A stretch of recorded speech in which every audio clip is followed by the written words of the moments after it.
People love to post moments, don't they? You know, everything from our daily lives on Instagram, on Twitter, on Snapchat, on Facebook. But some psychologists wonder whether posting, just our best and most glamorous moments and most perfectly filtered portraits are just kind of creating this culture of keeping up with the Joneses. Well, we have Dr. Wes Crenshaw, Lawrence psychologist, with us back again. We love having you on the show, Dr. Wes. And we also have a new guest today, Sarah Lieberman.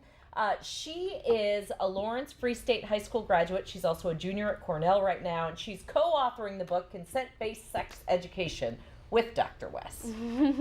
Nice. All right, so we're gonna first question here. We're gonna ask you, and Dr. Wes, if you'll answer first, and then Sarah would like to get your perspective from you as well. So, does posting on social media lead teens and young adults into a state of constant impression management? Well, sure, because, I have this big old beautiful camera and I can take big old beautiful pictures, and that makes me different than nobody at this point.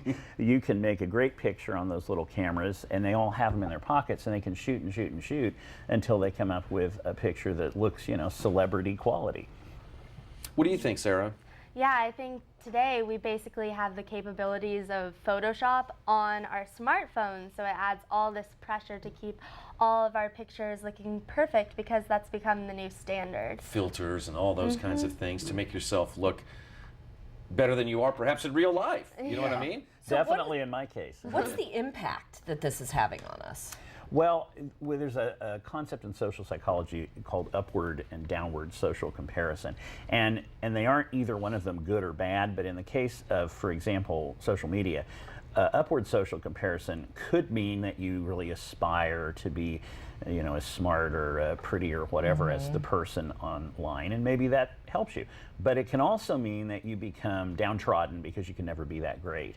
And that's where that gets to be tough for kids and adults nowadays. They see that image and they're always in upward social comparison. My day just isn't as great as, so-and-so's. Right, exactly. And Sarah, what about, for example, you're a younger person. You've grown up with technology in your life. Exactly. You're a junior at Cornell, as we mentioned before here. So, what impact do you think it has on kids a little bit younger than you and people your age? So I think I've always been comparing myself to these perfect images of models and celebrities from the time I was very young, but now that we have the ability to make my peers' pictures look this way, it's kind of an increasing pressure where I feel like every child today has this pressure to curate this perfect image of themselves for social media. It's not, it can't be healthy. Yeah. How does this impact our relationships?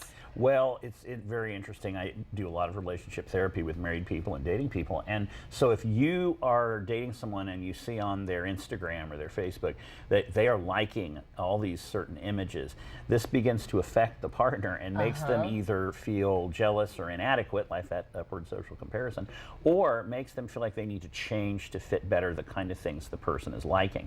You also get with Snapchat this sort of dynamic. I had a couple one time who lost their golden heart, meaning that they were not the primary snappers for each other. And this caused all sorts of marital discord. They felt like they were cheating, So social media has a big impact on relationships for those two and several other reasons. Okay, as we wrap it up here, tell us what parents should do to guide teens' use of social media. I really think, as I say so frequently here, that these are great teachable moments, that the idea of critical thinking and information consumption really can begin in a laboratory of social media, and you can really help kids think like, what's real and what isn't here, and what's perfect moment versus the rest of a person's life.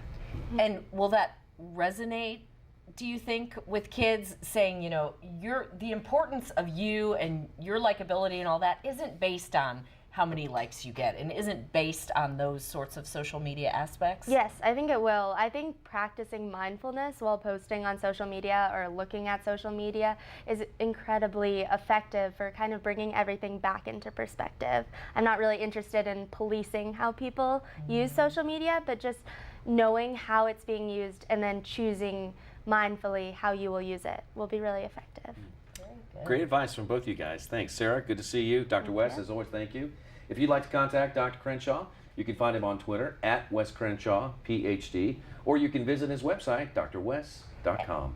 And get out your phones, get out your laptops, because Dr. Wes is hanging out on our Facebook page. He's going to answer your questions. Just search Fox4 KC on Facebook, and he's going to be live there. And so will Sarah. All right. Sarah's sticking around too. Michelle? Thanks.